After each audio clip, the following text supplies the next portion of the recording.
અમદાવાદ શહેરના સાબરમતી રિવરફ્રન્ટ ખાતે આંતરરાષ્ટ્રીય પતંગ મહોત્સવ 2024ની શરૂઆત થઈ છે.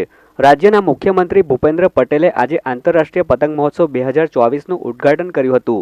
મુખ્યમંત્રીએ આઈ લવ ગુજરાત સહિતના 3 જેટલા અલગ અલગ પતંગો ચગાવ્યા હતા. આ સાથે જ પતંગ મહોત્સવ જોવા માટે મોટી સંખ્યામાં લોકો આવી રહ્યા છે. પતંગ મહોત્સવમાં વિવિધ દેશોના અને વિવિધ પ્રકારના અવનવા પતંગો ઉડાડવામાં આવી રહ્યા છે. આગામી તારીખ 22મી જાન્યુઆરીના રોજ અયોધ્યામાં ભગવાન શ્રી રામની પ્રાણ પ્રતિષ્ઠા થવાની છે, જેને લઈ પતંગ મહોત્સવમાં ભગવાન રામની પ્રતિકૃતિવાળા પતંગ પણ ચગાવવામાં આવ્યા હતા. આ સાથે જ માછલી, એક જ દોરી પર 200થી વધુ પતંગો, ઓક્ટોપસ, સાપ, આઈ લવ ગુજરાત, આઈ લવ અમદાવાદ સહિત અનેક પ્રકારના પતંગ ઉડાડવામાં આવી રહ્યા છે.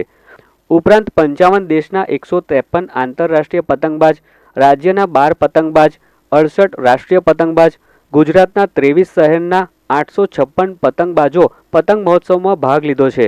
અમદાવાદ, સુરત, ગાંધીનગર, રાજકોટ, અમરેલી, આણંદ, ભાવનગર, ભુજ અને ભરૂચ સહિત વિવિધ જિલ્લાના પતંગબાજ આ સ્પર્ધામાં સ્પર્ધક તરીકે પતંગ મહોત્સવમાં ભાગ લીધો છે. ત્યારે આ પતંગ મહોત્સવની સાથે સાથે હસ્તકલા અને ફૂડ સ્ટોલનું પણ વિશેષ આયોજન કરવામાં આવ્યું છે.